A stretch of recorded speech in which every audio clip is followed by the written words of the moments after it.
putting more than 20% down might be affected after November the 30th. Not necessarily in a bad way. Right now, they are affected in a bad way based on the way the rule reads as of last Monday. People with 20% down with certain lenders were going to also have to meet that stress test. And a number of people have got together and more or less lobbied the finance department to say, hold on a second, this is going way too far, too fast, too extreme. Right. So they've stepped up and said, okay, you know what, we're going to revisit this. And as of right now, conventional business is being done the exact way it was 2 weeks ago. And high ratio is changed. High ratio changed, and just for your listeners, high ratio is less than 20% down.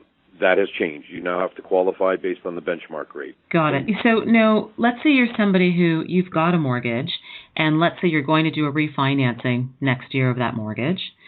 Does that mean if they stick with their same lender, they're okay? But if they have to go to a different lender, they're going to have to requalify under the new rules? If they are staying with the exact same lender with the exact mortgage amount that's outstanding and the remaining amortization and all of that, and all they want to do is renew the mortgage, yep, they don't have to do anything. They can stay put. They can stay where they are. If they need to refinance the home to take equity out for whether it be debt consolidation or renovations, children's education, whatever the case is, and they need to access additional equity out of the home, then that's going to be subject to whatever the new rules are that come out on November the 30th. Got it. Wow. And we don't know what they are yet. That's the problem. We don't know what the new rules entail, and we don't know how it's going to impact people. But as I mentioned to many people I've spoken to in the last 2 weeks, the lenders in this country, whether they be a big bank or a monoline lender, they are all providing a service to the Canadian public that are trying to buy a home or trying to refinance their homes, and they've done a very, very good job up until now. Now what's happened is the Bank of Canada, the Finance Department, has come out with these swift changes. The banks and the monoline lenders have all voiced their concern, and the Finance Department has finally said this week, you know what, we have to revisit some of these changes because we know that, again, they were a little bit too swift and too severe. So they understand that they don't want to cripple the market. They're not trying to cripple the real estate market or the mortgage market. They're basically saying we have to slow things down so they don't grow at the pace that they have, and we have to make sure that people can afford these mortgages just in case there is a blip in the market and rates do rise. Got it. If they do rise, we want to make sure the insurers who are insuring these mortgages in the background, like CMHC, Genworth, and Canada Guarantee, that they have enough funds in their coffers to pay claims in the event there are deficiencies on the mortgages. So let's talk about real estate investors. Let's talk about how are real estate investors, I guess, affected by the new mortgage rules, because I did understand that some lenders are no longer lending to real estate investors. Is that correct? That's a great question, because the rule of these, or the announcement of these new changes came out 2 weeks ago. And almost immediately, some lenders who were in the rental program backed out of the rental program. Some lenders who were in self-employed mortgage programs backed out of them.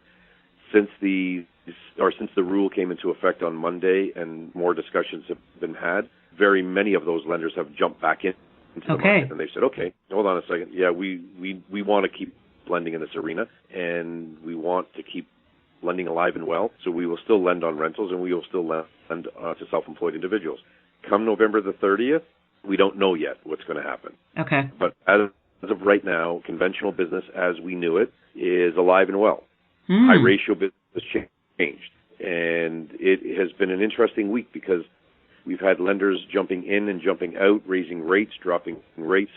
It's been so interesting because it's been a yo-yo. Nobody has known what they should do simply because there's been no clarity from the government. Right. Wow.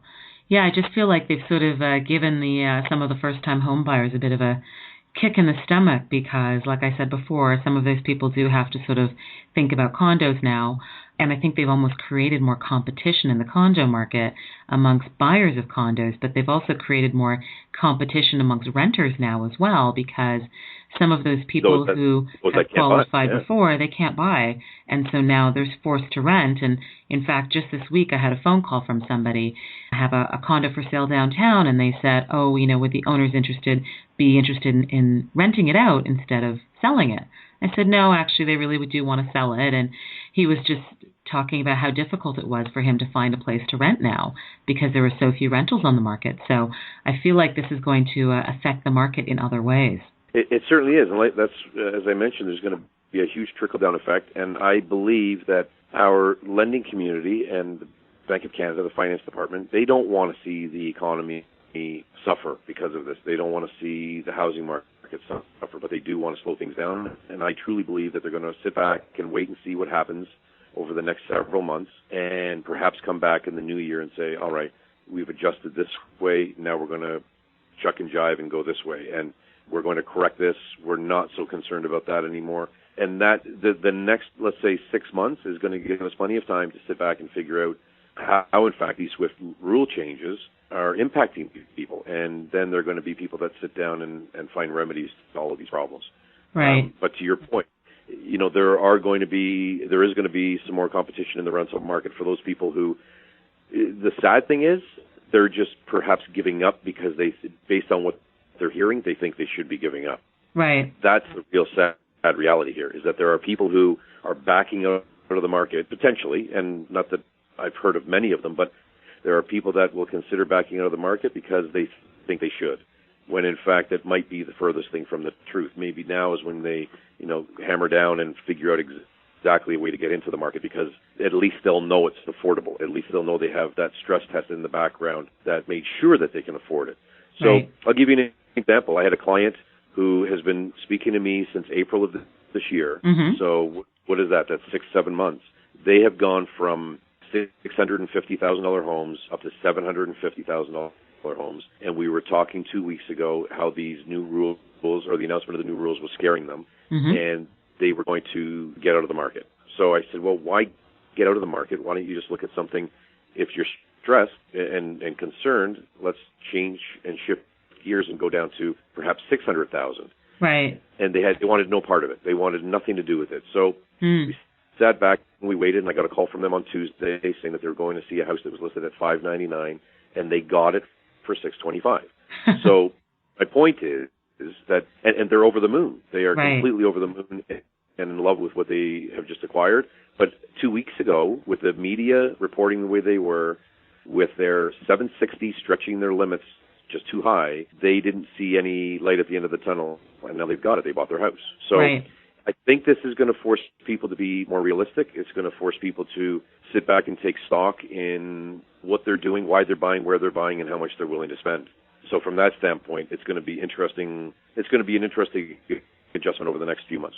Interesting. I mean, it almost sounds like the perception isn't quite the reality. However, it has forced some buyers or taken some buyers out of the market so that, for example, that couple that you were talking about, they were able to get a $599 house for $625. Because if this were spring, that $599 house would have sold for $700,000.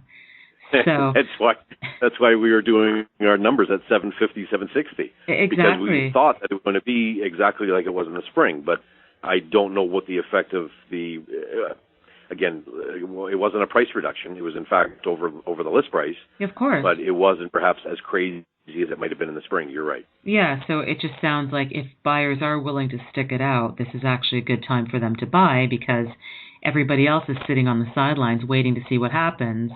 They're not coming to the party, but basically this is a good time for people who are willing to stick it out to get into the market and get something. 100%. And the key thing to keep in mind for anybody that's listening is that there are people convincing themselves to get out of the market just based on what they're hearing and how they're interpreting it. Mm-hmm.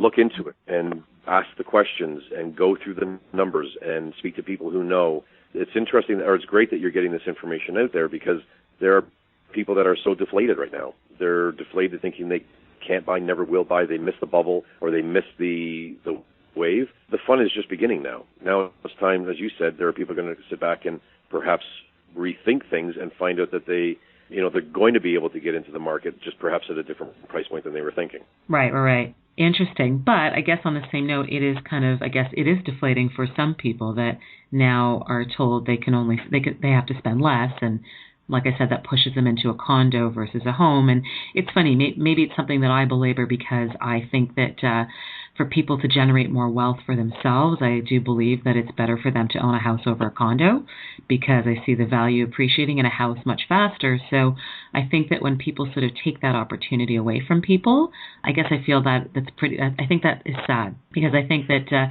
everybody should be able to get the opportunity to purchase a house if they want to.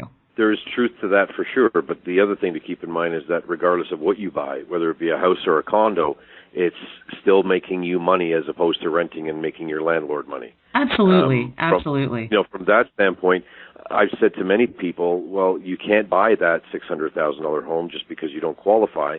Why don't you look at that $400,000 condo? Right. It's better to own the condo rather than renting somewhere else for $1,700 a month. If, in fact, owning a home is what you want to do, there's nothing wrong with renting. There's nothing wrong with being a tenant, or there's most certainly nothing wrong with being a landlord. But at the same time, it's getting into the market is the first step, because the minute you get in, you're less frightened to do it a second time. Right, the first absolutely. time is always that's the biggest plunge, and that's where people get either so nervous they convince themselves to get out of the market, or they take that plunge and get in and then look at what happens. They still need somewhere to live. So getting into something, regardless of whether it be a condo or a detached, semi-detached home, townhome, they're getting in. And that's, I think, the key thing that people need to realize. They need somewhere to live. Yeah. Where do they want to live? Do they want to live in something they own or something they rent? And either scenario is fine as long as it works for them. Yeah, absolutely. I mean, obviously I'm biased. I think it's a good thing for people to own because, that spending $1,700, $1,800, $2,000, $2,400 a month in rent, I think is certainly a lot of money. Now, that being said, on the other note, I'm also a landlord, so I love my tenants who are willing to spend that much money because that helps me. So I guess I sit on both sides of the fence, but ultimately I do think it's in everybody's best interest to own something so that they are paying themselves first. And, at least that way when they retire, they own wherever they're living, because at that point I'm assuming they probably wouldn't have a mortgage anymore, but, they don't owe any rent to anybody, which I think that's where you want to be when you retire. You don't want to owe anybody anything. Absolutely. I agree with you. Awesome. Well, thanks so much for chatting with us today, Joe. Joe, where can our listeners... Thank you. No problem. Where can our listeners reach out to you? Where can they find you? They can email me at joesammut at mortgagegate.ca. That's JOESAMMUT at mortgagegate.ca, or toll free at 1-888-575-4403, extension 21. Awesome. Thanks so much, Joe, for joining us today. And you've been listening to The Morrison Report. You can find me on Twitter at Develle Morrison, or on Facebook or Instagram at Develle Morrison as well. And hopefully you'll listen to us again. Thanks again for joining us today for Toronto Real Estate Market Insights. And you can reach out to me at Develle at BosleyRealEstate.com or on Twitter at Develle Morrison. See you soon. Thanks for listening. You've been listening to The Morrison Report. Hosted by Develle Morrison, sales representative for Bosley Real Estate Limited Brokerage, real estate investor and best-selling author, bringing you insights on the Toronto real estate market. Join us for another podcast.